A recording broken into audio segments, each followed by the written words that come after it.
Hello everyone and welcome to the Bet It Right show in conjunction with BetItRight.com, a brand new website that brings the football data to your door. Each week we'll update you on the key numbers and metrics that you can use to help you show off in front of your mates and allow you to bet better. Make sure you like and subscribe to this podcast and get involved with us at BetItRight.com. Firstly, a big well done to those of you that got the correct score prediction right on our BIR Insights page on Twitter in the Liverpool Inter Liverpool game. It was at the San Siro.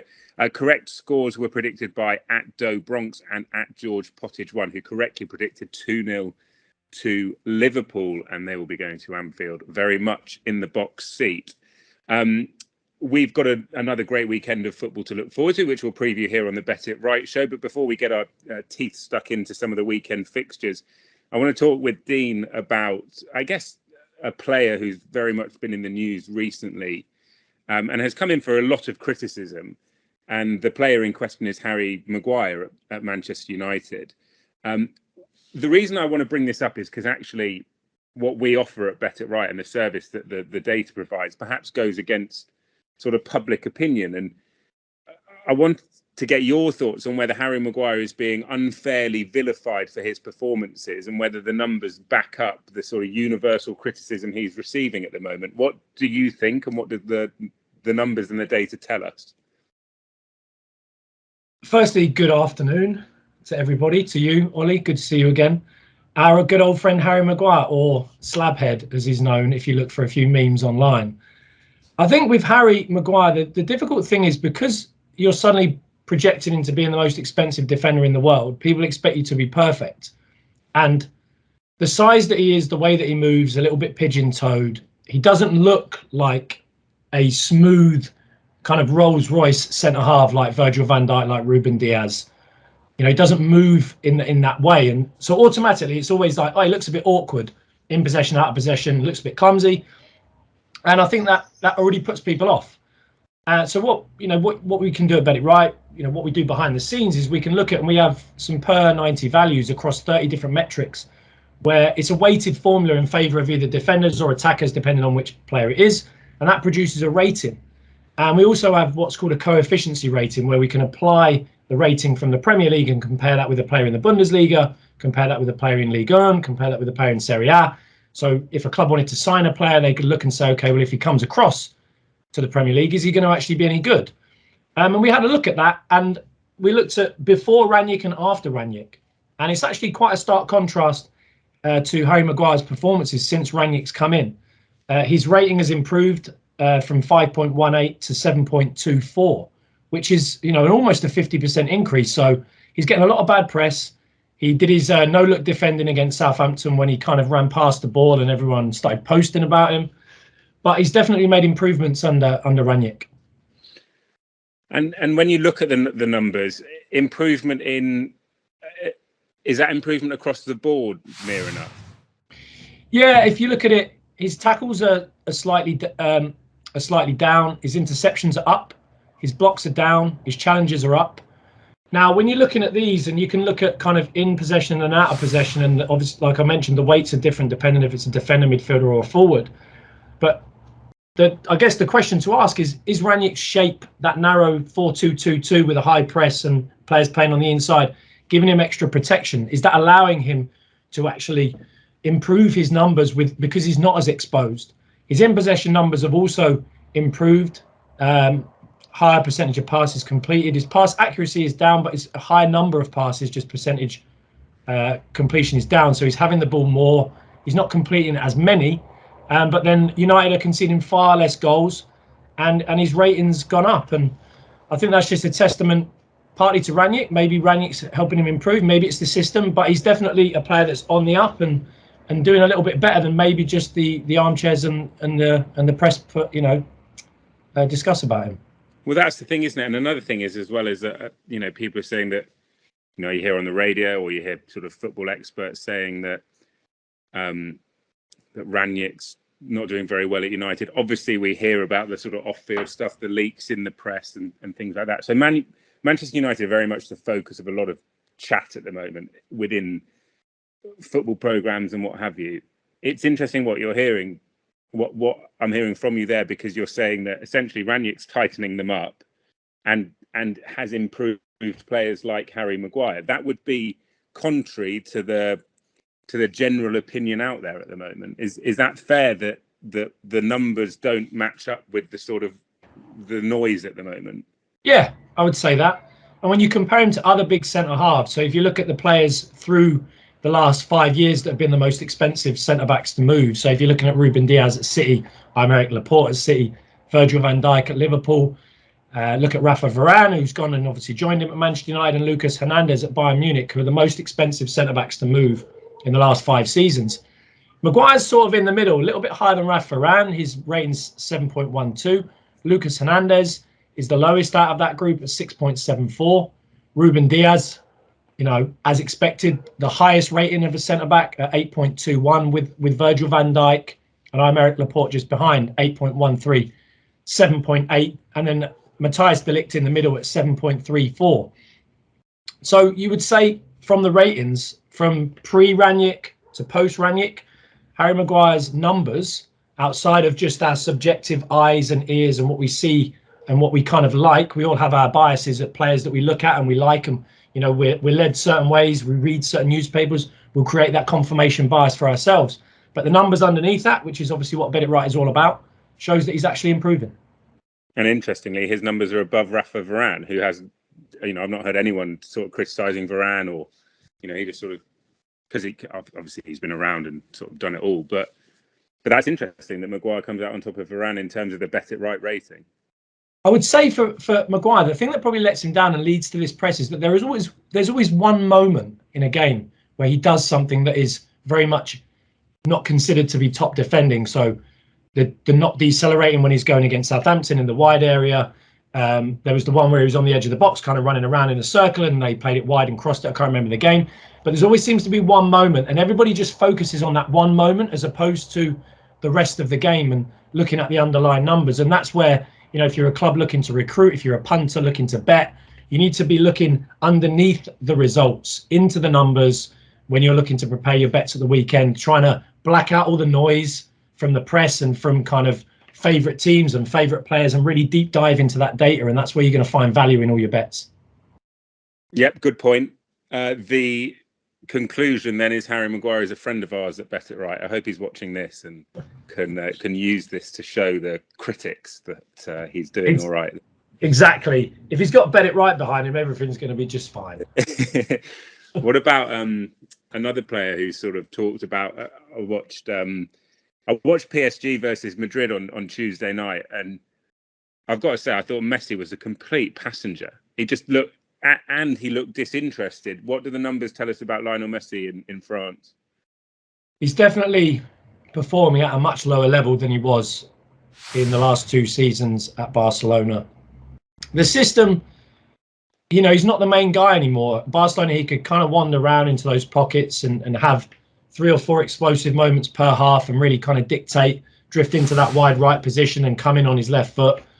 Whereas at PSG, you've got to accommodate all those other big names, and I can't imagine it's a job that is that enjoyable for Pochettino, trying to fit everybody in. And like you said, he drifted in and out of the game as he always does, but in those key moments, the short dribbles, the explosive moments in central areas, that's where he seems to be turning the ball over a lot more now.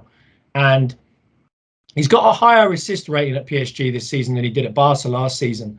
But the big thing that that he's built his career around, and he is 34 now, which we do have to appreciate. And typical dribblers in the past, if you think about your Ryan Giggses, kind of John Barnes, 2 players that just sprung to my mind then, as they get older in their careers, they tended to drift into more central positions, dribble less, pass more.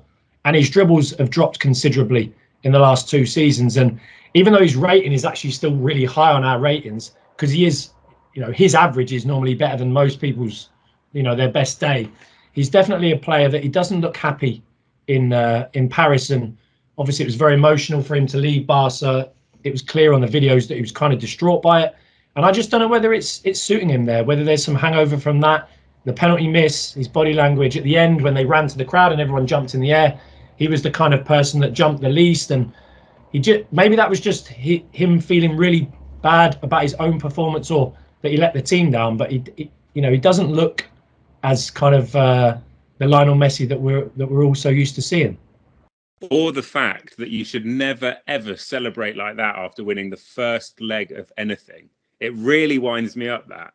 I saw them all celebrating. I mean, I know it's sort of traditional at the part of the Prance to do that and what have you, but go into the dressing room, don't celebrate. Celebrate when you get through to the next round. You've done half of the job. I think in the moment, that's almost impossible not in, in the 92nd minute. But I did read something this week, funny enough, from that game. Someone, I don't know if you saw it, someone had a bet builder that would have returned 36,000 if Mbappe would have scored. That was the last thing. And he supposedly cashed out, on 89 minutes for something like 2,000, and then 2 minutes later he scored, which would have been worth 36,000.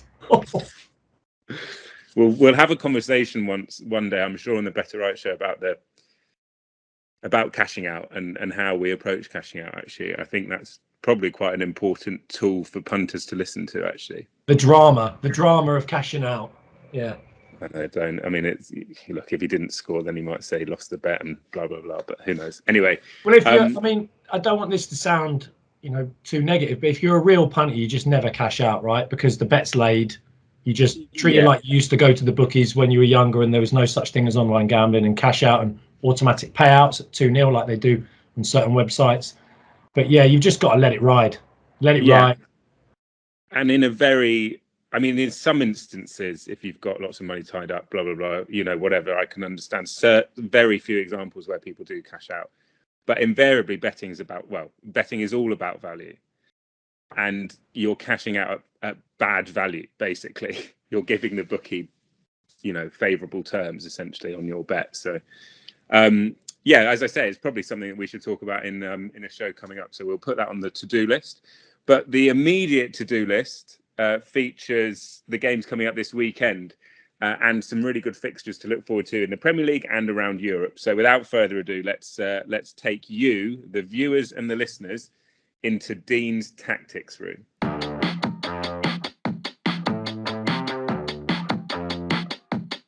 What you got for us this week then, mate?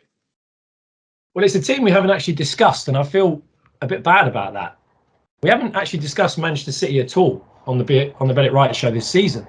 And given that they're top of the league and it's Guardiola and it's the Man City show, I feel, I kind of sat there when I was looking at the games and I was thinking, what would be a great tactical battle to talk about? And I think Manchester City, coming off of the 5-0 win against Sporting Lisbon, playing against Tottenham, who have lost 3 games in a row under Antonio Conte, which is the first time that he's done that since he was Atalanta manager in November 2009. It's a really interesting matchup for me. Okay, and what areas particularly do you think will be the focus of both managers' attentions? Well, looking at how Manchester City played against Lisbon, Lisbon played similar to formation to what Spurs have been playing. They played that back 5 with a 2 and a 2 and a 1, so that boxing midfield. Now, Spurs have changed it around this season when they played the big teams. Against Liverpool, they played a midfield 3 and went with 2. Still with a back 5, and Antonio Conte very rarely deviates from that. Ever since he took over at Juve for his second spell, he's very much been, religious in the 4-3-3 since the 2012-13 season. So for Antonio Conte to change shape, it's not going to happen. He's not going to move his team to adjust for Pep's Man City. So firstly, I looked at it and said, well, this is a really interesting contrast. Pep's a coach that over the years has really moved his team around and changed players' positions and allowed his fullbacks to play inside and given a really specific role to Fernandinho. He's had the false 9, he's overloaded midfield, 1 fullback inverted. He's really played around with his team depending on his personnel, and he's adapted to what games need. And he's been a real leader in that across kind of coaching circles around the world. Whereas Antonio Conte is the complete opposite in that ever since moving to this back 5, maybe he moves from a 3 and a 2 in midfield, but it's very much that back 5, loves to play with a back 5 or back 3 in possession, that 3-5-2 or that 3-4-2-1. And in this game, it's really going to come down to whether Manchester City approach it in a similar way to they did against Sporting Lisbon, and whether Tottenham can defend that. And what City did really well against Lisbon, having Sterling and Mahrez high and wide in the first phase of play, so when the ball is in the defensive third, having them pin and hold the back 5 in. And with Foden playing in the false 9, he can just drift into midfield in front of the centre halves. They don't really want to jump press because that pace in behind the wing backs of Mahrez and Sterling, which they used so well against Lisbon, leading up to the first goal and leading up to the third goal. So, what Conte is going to have to do is he's going to have to decide, right, do I play a midfield three to try and cover those inside pockets? Do I then have two centre forwards that can peel off in transition, get down the sides of Aymeric Laporte and Diaz and give us a little bit more on the counter-attack? That's what they did really well against Liverpool when they had that little bit of a break. They came in really high octane. But what Man City do so well is they manoeuvre the ball inside team shape, and then they look for those runners on the outside. If they can't get those runners on the outside, they move the ball to the outside, and then they have what they like to call seam runners down the inside pocket to then cut the ball back, which was kind of the way that they got in for Foden's shot, the first goal that looked like it was offside. And with that, what Spurs have really been struggling with is the position of the wing-backs. Now, the wing-backs, do they get into the line early? Do they stay out of the line and make more of a 4-4-2 press? Do they go into a deep five early and then kind of almost play 1v1 against Sterling and Mahrez in those channels with Bernardo Silva and Kevin De Bruyne, interchanging and emptying and filling space? It's going to be a really difficult one for Conte to kind of work around. And what I would say to Bet It Right punters is, leading up to this game, looking at the team sheets, if Tottenham play a 3 and a 2, expect those three to cover the width of the pitch better. It may be Kane and Son. They were the two that peeled out against Liverpool. But the difference in this game is that Diaz and Laporte defend the counter-attack so well. So they can be really high, the fullbacks really wide, they can be aggressive, and they're happy to defend 1 versus 1. So this could be a really, really interesting tactical battle when it comes down to team selection, the role of Foden in that false nine, and how Tottenham are going to defend City, who, when they play well, are just unstoppable. Any bet suggestions in this, or any angles you're looking at with a betting focus? Yeah, I was looking at this thinking, could it be both teams to score? But then I was looking, and then this, again, will come down to the team selection and how aggressive Spurs want to be. Man City coming off that 5-0 win, Spurs off 3 defeats. Conte coming out in the news today saying that they've had a really bad January. They're now weaker than they were before the transfer window because they lost 4 players and only gained 2.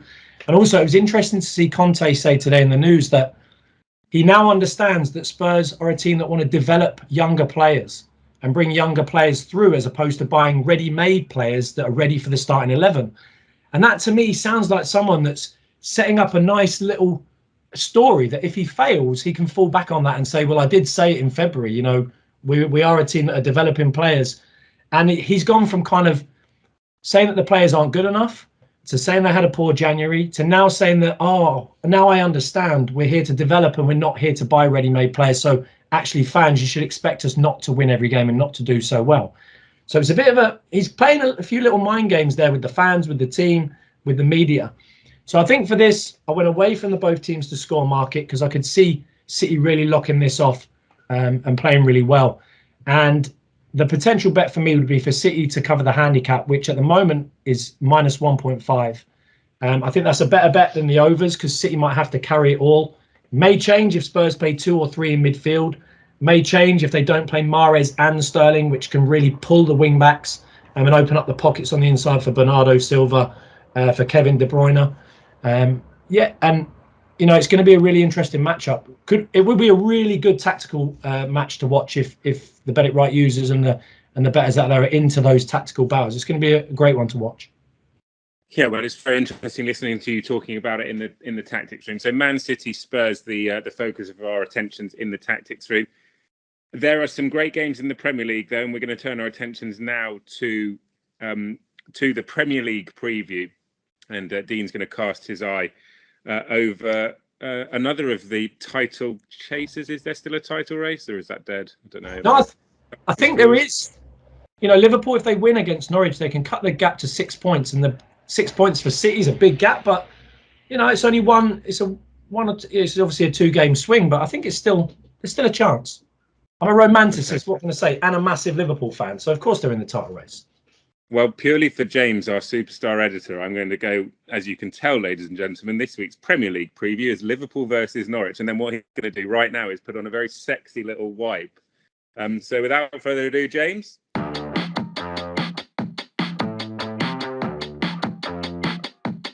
He's a genius. He is a genius. He's done it.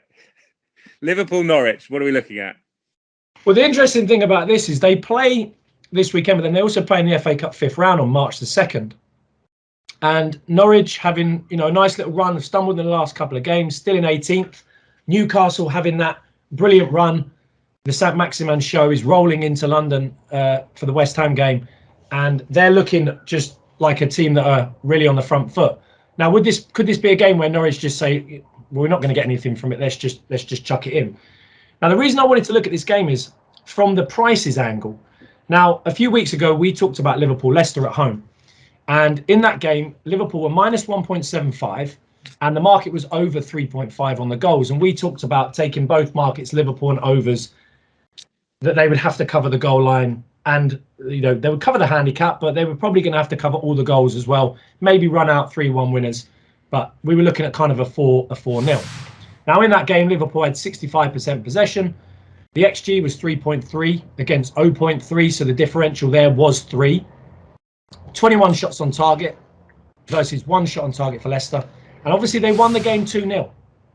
Leicester's XG saved was something mad. I think it was 19.5, which is just bananas. So in that game, you look at it and say, they covered the handicap by half, but they didn't cover the goal line. So I was looking at this game and I was thinking, well, this is kind of similar. Norwich played against City a couple of weeks ago. They went off at only plus 1.75, ended up losing 4-0, but the XG was insane. Man City 6.7 and Norwich 0.7. So the differential there is 6 goals expected. So when you're looking at this and saying, okay, well, Norwich are now going, away to Liverpool, would you put Norwich in the same category as a depleted Leicester? Norwich went away to Chelsea, lost 7-0. The differential there on the XG was 2.7. That was 3 to 0.3. So you're looking at it and you're saying, okay, well, how much XG do we actually expect Norwich to get here? 0.3, 0.4. Liverpool, are they going to be fatigued from Inter Milan? Jota's got an ankle injury. Does Diaz come in and start? So I was looking at this and I was thinking, well, this is kind of like the conversation we had. So for Bet It Right users, these sorts of games, you can go into the Bet It Right website and you can look at, XG scored, XG conceded, and Norwich's differential is around 1.2 for the season. So you would look at that and say, well, Liverpool are minus 2.25 in this game. That's a whole extra goal. Is it value? But then that's the average across the season. So what you can do is go into the Bet It Right website, go into those games against the bigger teams, against your Chelseas, your top sixes, and actually look and see, right, well, when Norwich play these top teams, how much XG are they giving up and how much XG are they earning? And the style matchups, Liverpool's aggressive style, players in the pockets, Norwich wanting to play, but being exposed through individual quality. This could be a real game where the XG differential could be massive, 2.5, 3, 3.5, 4. So I think this is a game where the smart money would be on Liverpool to cover the handicap, which is at the moment set at 2.25. There will be lots of people looking at this week with fantasy Premier League in mind because it's a double game week for Liverpool. So do you captain or triple captain a Liverpool player this week because they've got Norwich and then Leeds next week? Now, for example, my team has Salah, Trent and Andy Robertson. Do I captain a defender in the expectation that it's unlikely to see Norwich going to Liverpool and offensively doing a lot? Or is Salah the safe? I mean, Salah is, I guess, the one that's going to get a lot of eyes. But would you be playing that card with Norwich and Leeds coming up, given the way Liverpool set up and their huge sort of XG numbers, goals, lines, etc.? Would you go defensively or offensively if you were triple captaining someone from Liverpool? Would you say you can't have a heart like a captain and a vice captain, can you? Can't do 1.5 each. Yeah, just like I think there's probably value on both ends of the pitch. Norwich are going to go there, defend, try and get something on the counter, probably play 4-4-1-1, really just try and keep Liverpool at bay like Leicester did, and it would just be Liverpool banging on the door. Having gone away to Inter Milan and had a tiring game on a big pitch at the San Siro, there may be a few changes. So it could be risky. Will Salah be given a rest in this game because of the AFCON? Could he come out and they play maybe Firmino and Diaz along with Mane with Jota out? It could be a game where he gives them a little rest. because you know that game against Leeds is going to be higher tempo with Leeds, full pressure. So maybe this is a game where your Oxlade-Chamberlains and your kind of fringe players maybe get a little bit more minutes.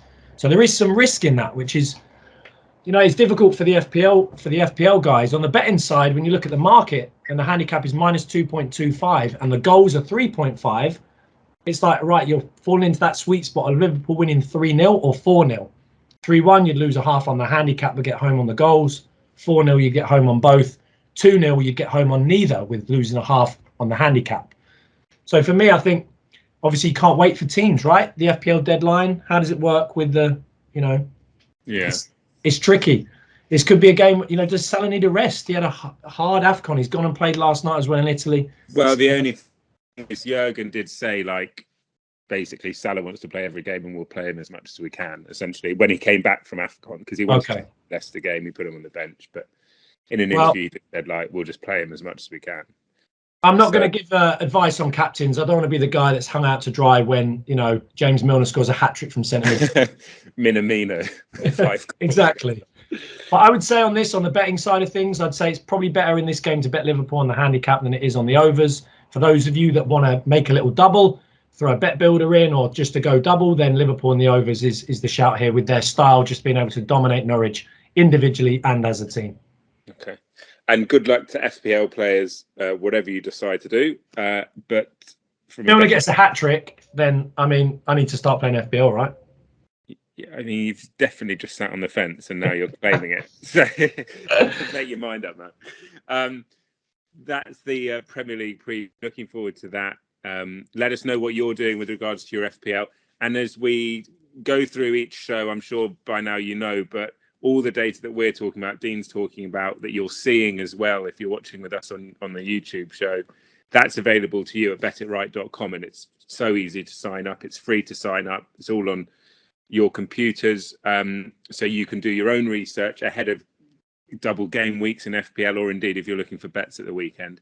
So that's the Premier League preview dealt with. Let's turn our attentions next to the Championship.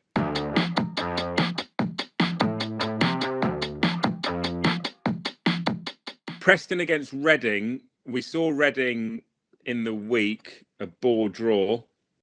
I don't know how long you want to spend on this, but I doubt this is going to get the I doubt this is going to set the world alight, this fixture, is it? Well, last week you're about to tell me it's going to be a massive overs game, aren't you? No, last week we talked about Blackburn, West Brom, and Steve Bruce and Tony Mowbray's, romantic Valentine's date, and it was a 0-0 bore draw. Yeah, as we did actually talk about. Yeah, but no, this is not a glamorous game, but it's a game where I can see a clear bet, which is why I want to give value to people that watch the show and look at the clips. Preston outside chance of making the playoffs, unbeaten in 6. Reading having a complete season meltdown, no win in 12 after their 0-0 draw against Peterborough last night. 8 defeats in a row, including a 7-0 spanking by the goal machine that is Fulham. In the last 8 games, Preston giving up only just over half a goal a game, and Reading conceding almost 3 goals a game. And it's just a very unhappy camp at Reading. And so this is, Preston on the handicap, a home game. Bet them at -0.5, or if you want bigger odds, bet them -3/4, knowing that you need to win by 2 clear goals to win the whole bet. If you want to put them into an ACCA or bet builder, then a Preston win at home is a great shout, I think, for this weekend. There's also a big game in League One actually on Friday night, top of the table, clash between Rotherham and Wigan. Rotherham are, I think, 2's on to win League One, but Wigan, who have games in hand, haven't been in great form at the moment. But if they win that, then that might have an impact on it will have an impact on the outright markets in League One. But it's certainly worth keeping an eye on that for any League One fans out there, because it's obviously a huge fixture at the top of the league. Well, Rotherham have to get promoted, right? Isn't that in the rules? Well, it's certainly they need to win the league, and that's in the rules of my anti-post bet. So, but I thought it was just there was some sort of underhand rule in the league where Rotherham just get promoted and relegated successive seasons forever until we're done. That's just how it is. I think it's going to be a bit like Norwich in the Premier League and the Championship for the rest of the time, getting up and down. Anyway, keep an eye on those fixtures, and actually, I support Yeovil, as you know, Dean, and they're terrible. But the National League's actually a really interesting league in terms of the outrights as well. Boreham Wood are in great form. Wrexham are still a big price. They've got a bit of a task on their hands, but obviously the money behind them, they're not out of it. And you've got the likes of Stockport up there, Chesterfield and what have you. So some quite interesting sort of outright markets, within the lower leagues. But anyway, that's a look at the Championship and a discussion about a couple of the other leagues. Next up, we're going to get the passports out and head to Europe.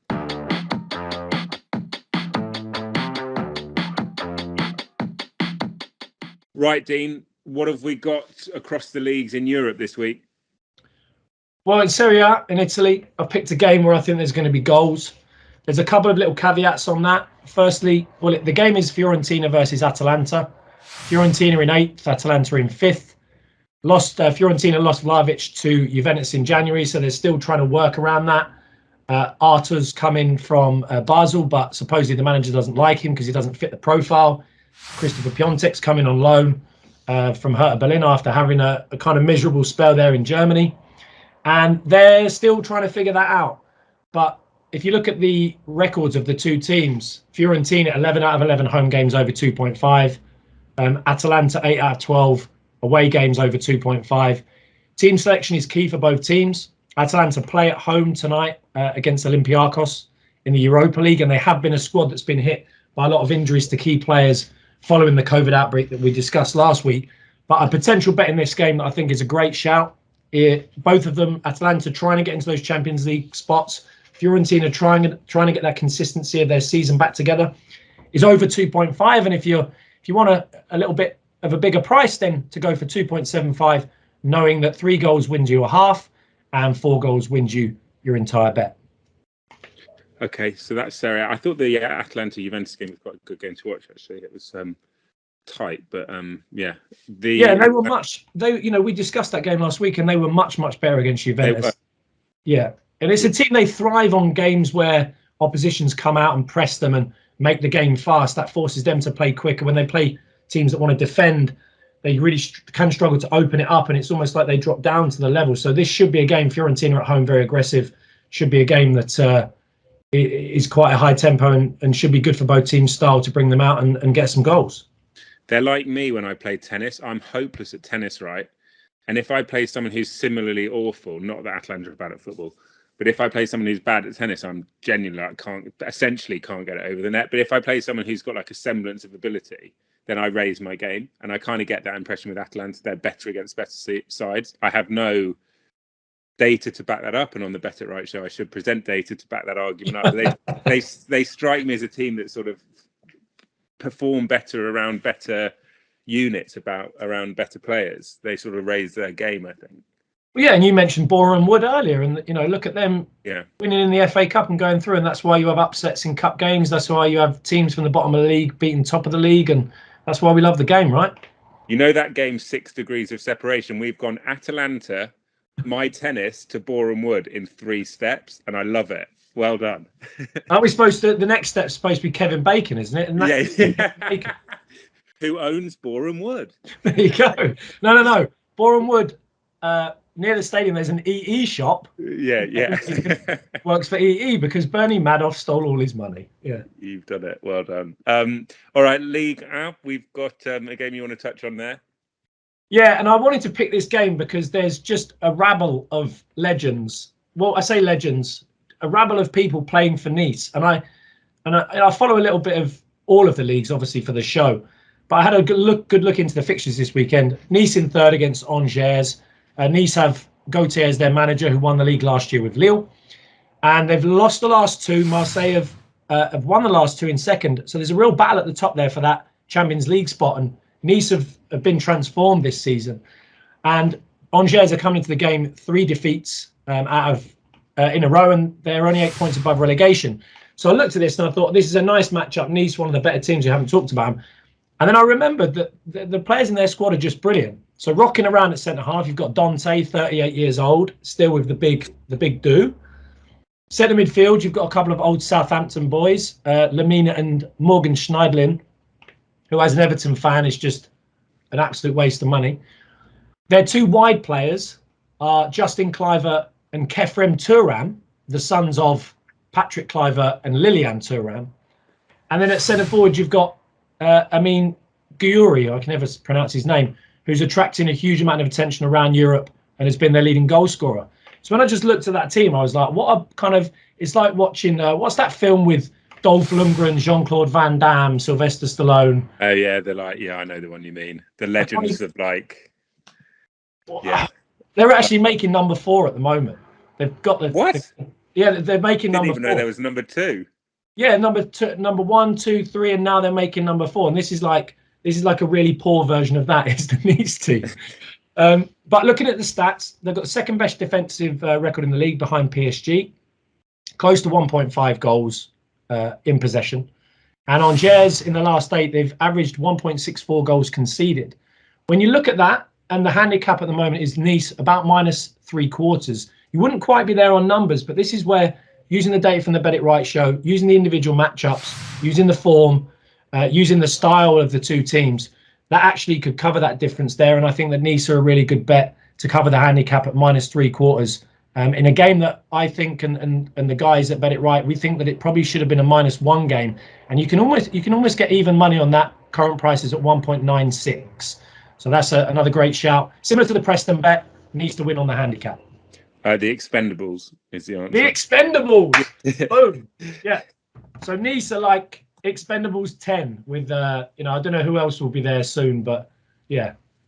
That's I don't know if that's a really bad analogy, but hey, I'll live with it. I liked it. Okay, I'm going to pass on this Bundesliga baton to you straight away. So the final bet for today is what's been described in-house as a bonus Bundesliga banker bet brought to you by Bet It Right, featuring Borussia Monchengladbach. Boom. I mean, the price of you getting that right first take was 100% odds against, and probably shortest price on offer was about 3-1. But yeah, you did it. Collect. Go see your bookie, pick your cash up. Because I did deliver the Bundesliga bonus banker bet brought to you by Bet It Right, featuring Borussia Mönchengladbach twice in a row. And actually, it's I could have said actually Borussia as well, but it's Borussia Dortmund, Gladbach. Dortmund have been great for goals this season. Gladbach having a rough season under a new coach. And yeah, just both teams to score there. You're not going to get massive odds around 1.55, 1.6. But it's one of those to chuck into an ACCA, into a bet builder, or into a larger single bet. I think is a great shout to be a nice little Bundesliga banker bet and alliteration all round. Okay, good. I won't make you do it again. Thank you very much for your thoughts as always. We've dealt with Harry Maguire, the Tactics Room, Liverpool versus Norwich, FPL, 3 games in Europe, a riveting game in the Championship, as well as Kevin Bacon, Boreham Wood, and of course the Expendables. So we've covered a lot of ground on today's Bet It Right show. And your tennis skills. Yeah, and me being crap at tennis. Yeah. Yeah. As always, it's been a real pleasure. But just a reminder, BIR Insights, BIR Prompts on Twitter for all your information over the course of the weekend. Run by the excellent team at Bet It Right. BetItRight.com for all the information available to you. Just sign up, join us, tell your friends, get involved. You can see all the information we're talking about. And use that to help you bet better. But as always, mate, thank you very much. A pleasure chatting to you about the football. And hopefully some of those bets come in at the weekend. I'm sure they will. I hope they will. Have a great weekend. Good luck to all the FPL, all the punters. Get on Bet It Right. Use the data. Spend some time. Build your bets. And have a great weekend. Top stuff. We'll see you next week, guys. Thanks for tuning in. Like, subscribe. And we'll see you next week.